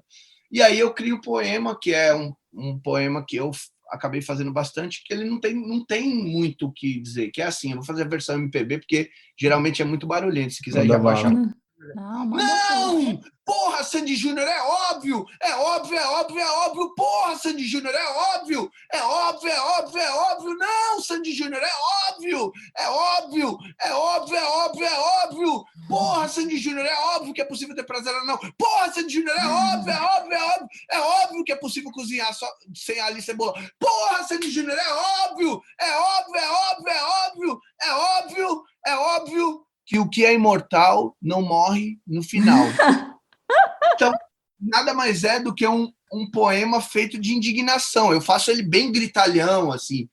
Se você só lê isso num livro, até hoje eu tento escrever esse poema do jeito que fique, me agrade no livro e não consigo. Ele Consegui lidar precisa ainda com esse da... poema. É uma busca como fazer ele passar essa indignação. Ah, mas bota em caixa alta. Não é a mesma coisa, sabe? Não é tipo... Aí tira os silêncios da coisa, que é o que a gente tá falando, né? Então tem nuances que realmente que é da poesia falada e tal. Então esse poema surgiu disso, de eu estar assistindo. Era naquela época que, sei lá, tinha série de Sandy Júnior, tinha abria um pacote de bolacha, saía Sandy Júnior de dentro. Tinha... tudo, né? E não é contra Sandy Júnior, é contra a indústria Sim. cultural, contra a indústria massa. Aí tem muito de Edgar Morin também. Então, por exemplo, sei lá, depois foi a Ivete, depois foi o Neymar, agora é a Anitta. Agora não, eu te pergunto, o óbvio precisa ser dito? É óbvio. Então, é isso. Sei lá, tô pensando assim, durante muitas vezes, várias crises eu já tive, muita gente já chegou para mim e falou, isso que você faz, isso aí que você faz é legal, mas não é poesia. Já ouvi, talvez uma das coisas que eu mais ouvi é isso que você faz na poesia, né? E as pessoas adoram dizer isso, né? Tem uns guardião da poesia, né? Mas tá tudo bem também. Deu vontade de falar, tá bom, não é para você, amigão. Tô aí, tô batalhando, nem que seja a força, um dia talvez seja. E aí, não sei, assim, eu acho que tem um lugar que você precisa afirmar algumas coisas para conquistar algumas coisas, determinar algumas coisas, mas eu sempre fico uma das crises muito corriqueiras no meu trabalho é justamente isso de lidar com o intangível, né, muitas vezes, né? Porque, por exemplo, Capanóis, assim, né? Aí falando aqui, Eveline diz, mas você sabe escrever tão bem, por que você fica fazendo essas presepadas? E é isso, eu poderia até escrever mesmo, eu poderia fazer demonstrativos de como eu sei fazer um poema, juntando uma palavra atrás da outra e tal. Mas eu penso que o poema não é sobre isso. É quase que eu tô aqui para outro negócio, né? Então isso para mim parece ser o óbvio a ser dito, mas ao mesmo tempo tem hora que eu fico assim, mas eu tô lidando com uma superficialidade de propósito, né? Eu gosto da coisa da superficialidade do corte de papel, né? Que é aquele negócio assim que você dá uma cortadinha com o papel mesmo, parece que você cortou com a navalha de 3 metros, um negócio arde mais do que... Dói mais do que... Então, tipo, eu gosto muito dessa ideia da superficialidade do corte de papel, que ele dói muito, porque não que eu tô falando que é para abrir mão da profundidade, não é isso, mas tem a profundidade na superficialidade se a gente souber trabalhar com isso. Então, muitas vezes eu fico pensando que a poesia também é sobre outras formas de pensar isso, de profundidade, de pensar alegria e tristeza. Tipo, não, poeta alegre, coisa estranha. Poeta palhaço não faz sentido, porque palhaço é alegre. Ou, palhaço triste, mas que coisa estranha. Palhaço não é triste, palhaço é alegre. Então, tem um monte de clichês, assim, que são óbvios, mas que não são, sabe? Não são, porque um passo à frente você não está mais no mesmo lugar, né? Ele já não faz mais sentido. Então era óbvio até ontem que não precisávamos mais falar que a Terra é redonda. Era óbvio até ontem que não precisávamos falar que homofobia e racismo e não sei o que são crimes hediondos. Era óbvio até um tempo atrás, assim, umas coisas que aí você deixa de falar. É óbvio que teve ditadura no Brasil, você deixou de falar isso, aí vem uns caras para falar que não teve ditadura, foi dita branda, não sei o quê. Então, assim, uns bagulho que você fala, porra, se a gente não bate, às vezes, nesse óbvio, mas eu acho que, como poeta, a gente tem que fazer aí eu vou citar o Leminski, que eu acho massa, escrever é um misto do óbvio com nunca visto.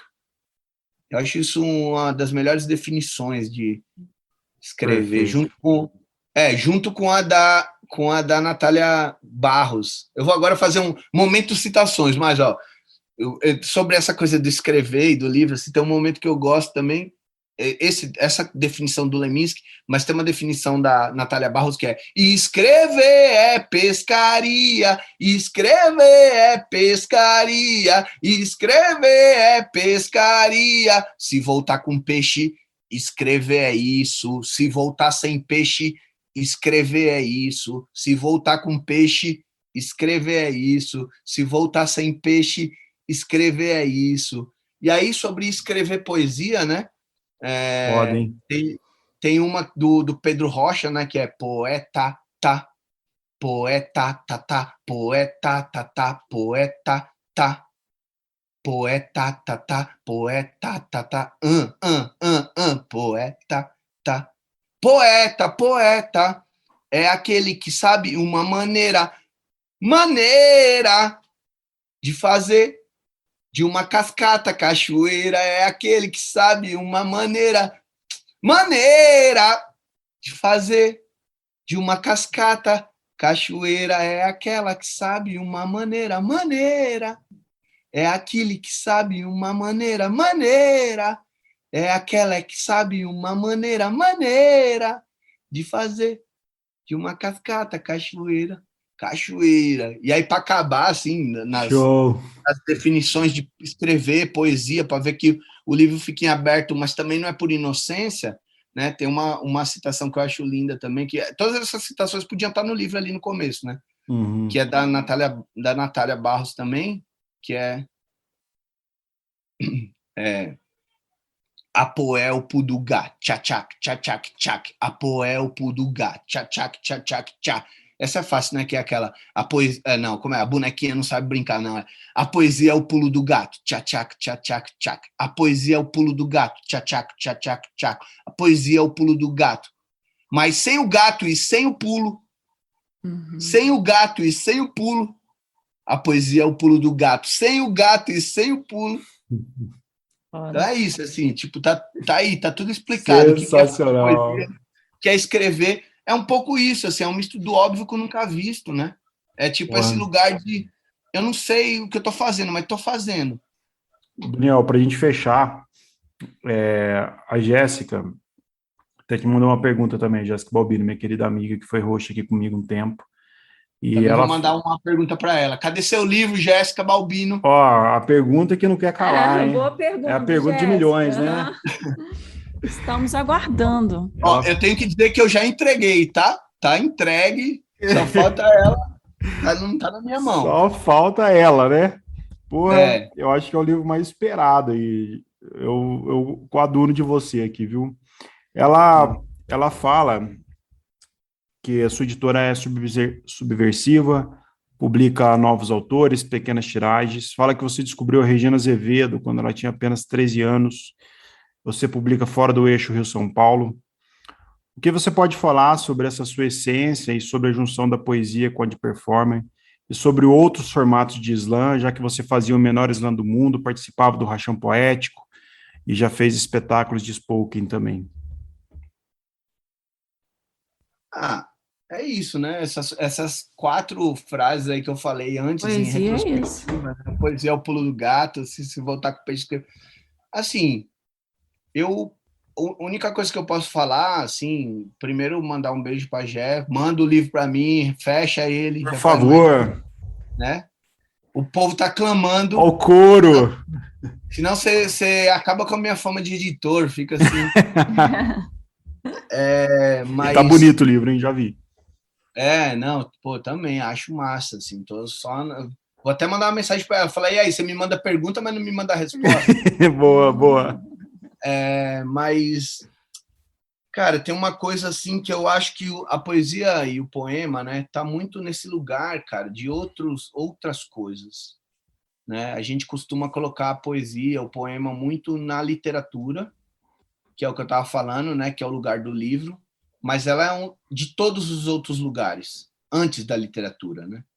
Então, lá na República de Platão, falando de Sócrates, o poeta foi expulso da República, né? Lá o Ion é expulso da República porque ele é uma pessoa que ela se apoia mais no fazer sem ter as certezas do pensar, assim, né? Então tem uma coisa ali, os próprios filósofos expulsam o Ion pela coisa da poiesis mesmo, né? Que é você fazer e tal. Então, mais interessado do que entender o que eu estou fazendo, eu estou mais interessado em fazer mesmo. E aí eu tenho a meu favor, ou ao meu contra mim, o melhor e o pior editor de todos os tempos, que é o tempo. Então eu prefiro botar as coisas no mundo e entendendo, deixando o tempo fazer com que ela se mature, suma e tal. Então eu em muito aspecto eu vou lidando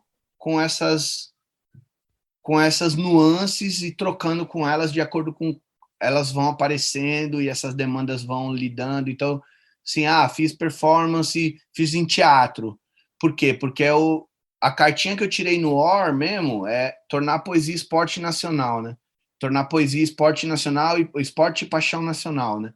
Então, sempre que eu puder levar a poesia para os lugares, eu vou estar lá e dando uma pentelhada com isso, né? Então, acabo que eu vou inventando, então agora o podcast é a onda do momento, então vou fazer um podcast de poesia. Não sei o que, tal, a TV.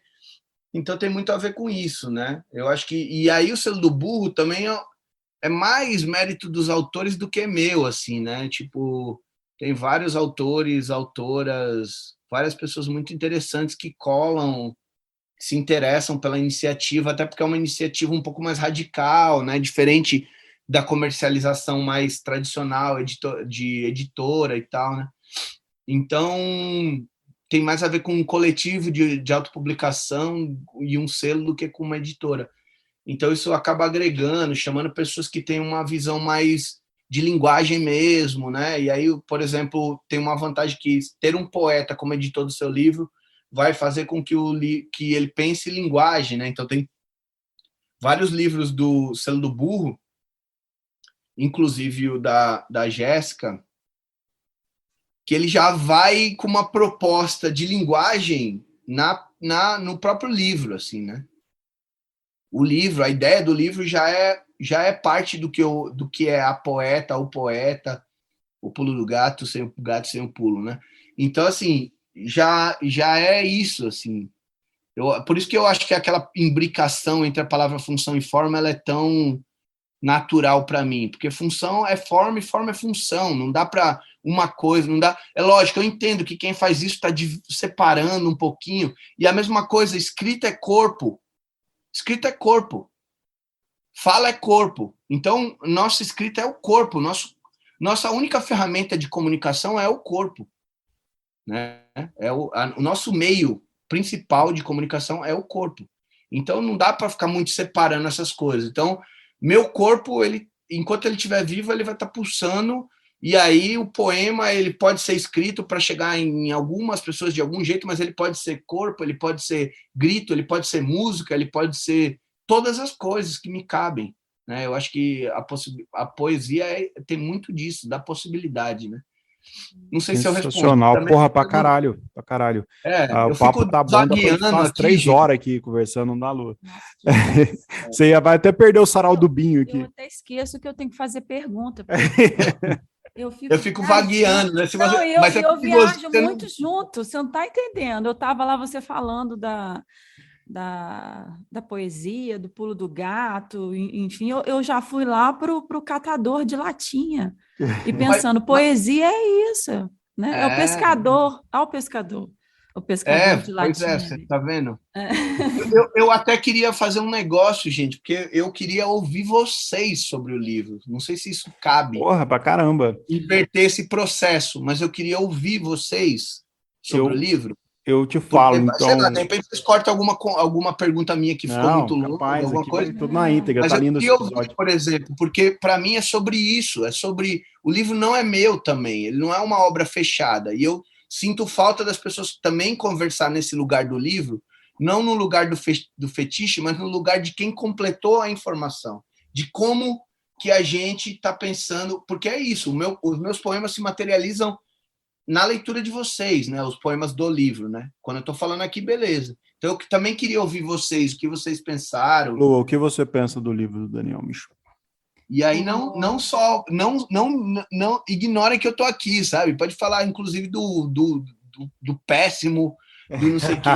Não, Daniel, eu peguei seu livro hoje. E o Tadeu me perguntando, né? Inclusive, ele me fez essa pergunta, o que eu achava do livro. E aí vem essa coisa do que você está dizendo, poesia é isso. Porque o que me causava, né, nesse primeiro contato, nesse início de relação,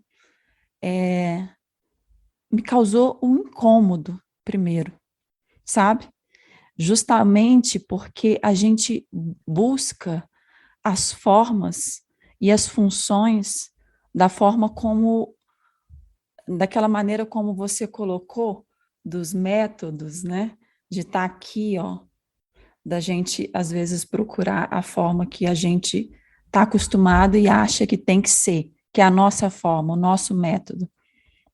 E eu acho que o livro causa isso, assim, ele te tira do lugar, assim, te tira de um lugar comum e vai te montando e desmontando e vai fazendo isso reiteradas vezes. De repente você está no ego, você está no Exu, você está no eu, você está no palhaço, você está na ancestralidade, você está em vários lugares, você está numa citação de uma música do Chitãozinho e Chororó, porra, né? Que demais isso, e você está num pensador assim, que eu nunca ouvi falar, e está tudo descrito ali, sabe? É uma grande viagem, da mesma forma como eu te ouvi falar agora, né? E ia viajando junto, eu acho que o livro proporciona essa viagem, que é uma viagem que foge da palavra, que vai nesse local da comunicação que você falou, que a linguagem é muito maior, né, do que a palavra exposta numa forma já conhecida e estabelecida, né? A linguagem é muito mais do que isso. E vem todas essas mensagens criptografadas e a gente vai, aos poucos, decodificando, sabe? Algumas já vêm a princípio, você já olha e já tem aquele impacto, e outras você precisa olhar e olhar de novo e entender e digerir e fazer aquele trabalho todo para poder ser impactado, estar impactado, continuar impactado. Mas, olha, eu vou ficar aqui falando e viajando junto, mas eu amei a experiência. Aí eu estava falando com o Tadeu falou assim, não é um livro, não é uma leitura, é uma experiência. Foi isso que ele falou. É uma experiência, é de fato. E a gente estava falando uma coisa também, porque a gente estava com PDF, e a gente falando, como que a gente quer o livro físico? Porque é um tipo de livro que você precisa estar em contato. Ali você falou disso também, né? Então, assim, vem tudo só ratificando tudo que estava aqui dentro. Essa conversa que a Lua falou, ela leu o livro hoje. Eu já li o livro antes, quando você me mandou e tal. Hoje eu reli ele, alguns pontos que eu tinha destacado, e a gente conversou isso na hora do almoço, né? A gente ficou praticamente nosso almoço hoje, foi a sua companhia, Daniel. E a gente trocando ideia e tal. E eu entendo o seu movimento poético, já te conhecendo também, né? De outros carnavais, de outros saraus, como um grito de contracultura mesmo, porque a gente que frequenta feiras, a gente frequenta festivais, e aqui no podcast que a gente ouve todo mundo, não só o que a gente gosta, mas também pessoas que a gente acha que gosta, depois que bate o papo, vê que não bate algumas coisas, a elitização da literatura em algum ponto, que ela se faz presente, e a elitização da poesia, né, o que é, o que não é poesia, e quando você conhece o movimento do Islã, quando você conhece a poesia marginal, você entende que tudo é poesia, que a poesia é falada, é gritada, é berrada, é simples, ela é para todo mundo entender. Então, eu acredito que nós vivemos um movimento literário também com essa coisa da internet, com essa coisa imagética, porque o seu livro ele é imagético, a nossa sociedade é muito de imagens, né? Antigamente, você, para ter acesso a qualquer coisa, você precisava dos livros e da sua imaginação. Hoje você consegue ver, né? Hoje uma pessoa viaja para qualquer país do mundo, em 30 segundos você está com as fotos de onde ela está. Então, o seu livro, ele nasce, na minha opinião, como um fortalecimento do movimento literário que existe. Porque falar que nós, poetas, não somos um movimento que está acontecendo, que vai ser falado daqui a pouco, nós somos os poetas da transição. Eu, a Lua, que escrevemos também Instagram, você, a gente que escreve livro físico, nós temos essa transição, a gente vai poder falar, na nossa época tinha livro e depois entrou a internet, né? Nós temos as idades aproximadas aqui. E eu acredito que a forma da poesia concreta, que sempre existiu com nomes grandes aí, né? Augusto de Campos, Haroldo de Campos, o Ferreira Goulart, enfim, tanta gente foda que veio no começo, a poesia concreta, ela tem essa função de ser além por exemplo, da arte abstrata, da arte moderna. A poesia, porque ela consegue ser decifrada de fato. Algumas artes modernas, você precisa da explicação do autor, o autor precisa te contextualizar. E já a poesia concreta, se você fizer um esforço hermenêutico, você consegue se aprofundar nela. Então, acho que foi mais ou menos isso que a gente conversou, né? Isso. E essa é a nossa impressão. Assim. Exatamente. Eu só queria dizer que é preciso derrubar com vigor tudo que já foi instituído. É preciso partir de um profundo ateísmo para se chegar à ideia de Deus. Vão cair os reis, só os loucos gritam o objetivo criado que reagem como anjos na queda. Mudemos, pois, de assunto, mas sem mudarmos as vontades. Façamos na matreirice, seja lá como seja, do jeitinho brasileiro, um novo olhar sobre este trecho. Eu levaria para uma ilha de cerca ou certa? Deserta. E vou repetir, esse trecho eu levaria para uma ilha deserta e tacaria fogo logo em frente às estrelas. Show! Definiu tudo. Os riscos de escrever com a própria mão, né? Não, pois é, mas é porque eu Ótimo. tinha printado alguns textos durante a leitura, né? Aí eu falei, deixa eu me atrever aqui, ler alguma coisa, mas eu não tinha ensaiado a coisa. A gente tem para a gente fechar com chave de ouro aqui, a gente tem um quadrinho que as pessoas gostam, é um quadro já conhecidíssimo no mundo de podcast, de entrevista. No mundo. Que é o bate-bola, riscos e rabiscos. A Lua vai te dar uma palavra e você responde com mais uma palavra, devolve com mais uma palavra. Use todo o seu poder de síntese agora. Forma. Travei logo na primeira. Função. Deforma. Ego. Trip. Palco. Cogumelo. Capital. Marx. Ancestralidade. Poesia. Silêncio.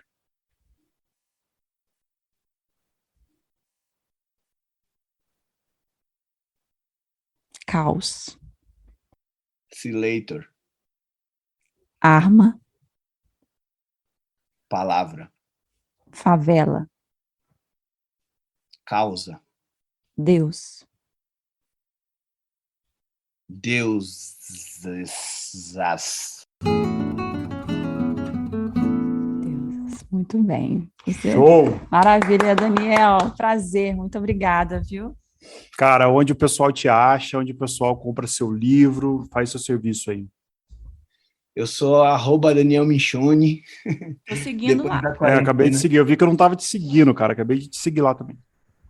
Depois da quarentena eu sou @Daniel Minchoni. Na verdade, inclusive, ironicamente, como eu sou um poeta performativo, né? Eu aceitei isso. Na quarentena eu me vi em desespero, porque eu não tinha corpo, né?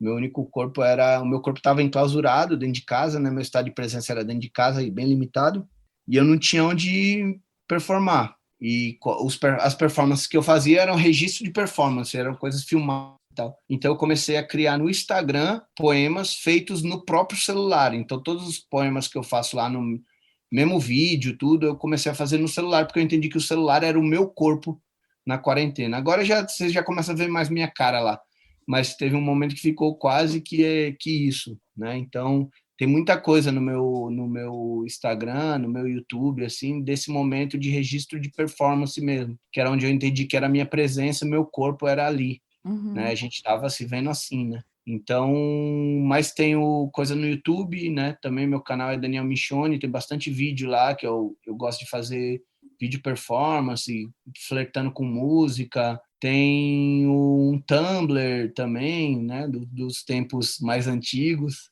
Quem for dos tempos mais antigos, tumblr.danielmichoni, @danielmichoni, danielmichoni@gmail. E me acham aí também nos saraus, slams. Para comprar seu livro. Quebradas do Mundaréu. Comprar meu livro é no www.selodoburro.com.br, a casinha editorial mais charmosa do Brasil. Cara, gostou do papo? Porra. Pô, Papo, foi cabeça, demais. tipo filosofia, fenomenologia, tipo é o que é. O fato é que eu falo demais, gente. Eu sempre falo Mas assim isso. que é Mas a bom, gente pô. adora quando a galera fala demais. Minha A ideia cabeça é essa. A ideia é a gente falar de menos. O convidado tem que falar demais, pô, para mas eu funcionar. queria ficar muito ouvindo isso, assim, né? Porque também é o que eu tô falando, assim, também o Leminski, mais uma vez leminskiano, né? O Leminski tem uma coisa de falar, assim, que quem lê poesia hoje também é poeta. Então, tipo, ouvir quem lê o seu livro é quase participar de um sarau, porque é muito difícil ter leitores de poesia. Confesso que aí, falando do estranhamento e falando disso do meu livro, né? Nesse caso, ele é um livro que... Esse livro especificamente, ele sai um pouquinho do meu métier, no sentido que ele acaba sendo um livro muito direcionado para pessoas que são de poesia, para poetas. Então, eu acho isso um problema. Se eu tivesse que falar um problema dele, é isso, assim, que eu acho que ele é um livro para muito, que talvez bata muito mais nos poetas do que nas pessoas comuns, e não é meu objetivo de fazer isso com a poesia, é o Eu contrário. particularmente não acho, não sei se leio também como poeta, mas eu particularmente acho que é um livro bem acessível, assim, para todo o público. Acho que consegue tocar todo mundo, assim, de Acho que coração. a Como ele... linguagem tem várias formas de acesso, de acessar, né? Eu entendo o que você falou, porque eu me lembro muito da primeira vez, o primeiro livro, eu já falei isso aqui, que eu li na vida, assim, de poesia, foi do Leminski.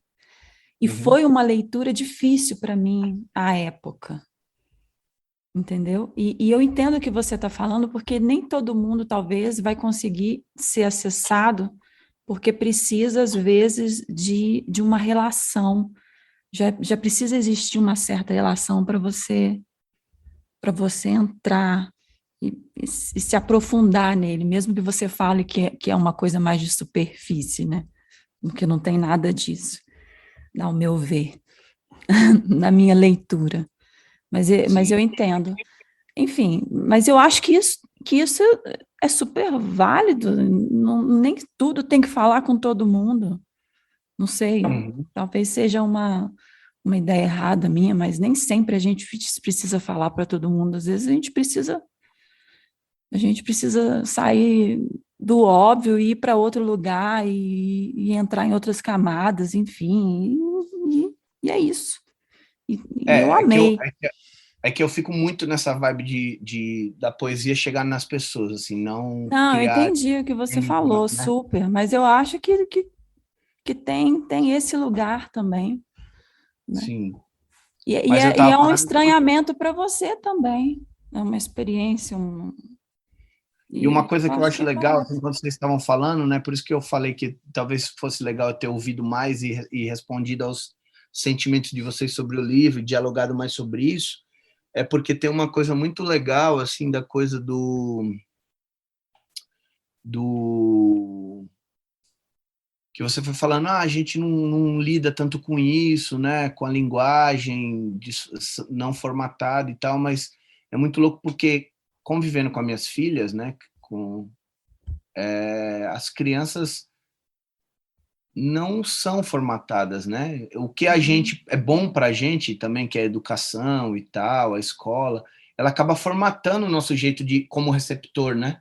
Porque até então, provavelmente, sei lá, quando você era criança, você não escrevia na linha certinho, você não tinha essa coisa, mas tá de ponta cabeça, não tá de ponta cabeça, não importa, não é sobre isso, entendeu?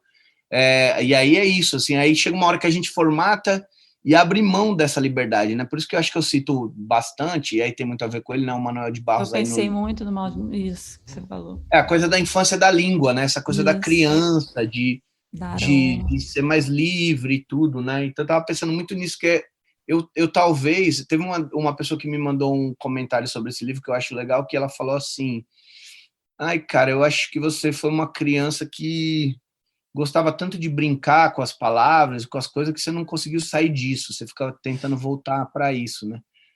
E eu não sei se isso é um elogio ou uma crítica, mas eu gostei. Eu também. Eu gostei. Elogio. É verdade. É aquele lado de que o Manuel fala de atribuir delírio ao verbo, né? E é isso, de você aplicar o delírio à linguagem, sair desse óbvio, né? Desse formato, dessa forma que a gente está tão adaptado e conhecer uma outra forma de falar, de se comunicar. E de ser tonto, né? Porque se for ver aí aquela... De ser palhaço. Aquela pergunta que você me fez, o Manuel de Barros usa a palavra tonto, né? Mas a criança, por exemplo, ela se finge de besta para te seduzir, assim, né? Ela às vezes fala uma coisa que ela sabe que não é aquilo, mas que ela consegue te dobrar com isso, né? Então também se finge de palhaça e de coisas, mais para derrubar a armada alheia, né? Um beijo nas suas meninas, que são lindas. Eu encontrei com você, com elas, na Flip 2019, lá em Paraty. Você estava passeando com elas. Nossa, elas eram bebê. Os gêmeos são lindas. Ai, que bacana. E um beijo para Eveline também. Espero recebê-la no Rabiscos também. Sou muito fã do trabalho dela. Cara, obrigado, viu? Obrigado mesmo. Valeu aí pelo papo, valeu pelos ensinamentos, foi demais. Obrigado pela experiência. Obrigado pela experiência. Obrigado pela leitura também, obrigado aí pela disposição e tal. Depois me manda o endereço aí que eu mando um livro para vocês. Porra, com o maior prazer. Se eu soubesse que a gente ia demorar, né? Porque a gente... Você tinha me mandado antes pra gente... Porque a gente ia ser rápido, né? Soubesse que ia demorar, tinha mandado já. Porque acabou dando um desencontro de agendas também, né? É melhor ver no papel ele é mais... no papel ele é mais confuso ainda. Delícia. Obrigado, viu? Pessoal de casa, quinta-feira, Carol Pedrosa apresenta a Cabine do Filme, podcast sobre cinemas aqui do Rabiscos, e terça-feira, Literária, comigo, com a Lua. É isso, beijo a todos, bom dia, boa tarde, boa noite.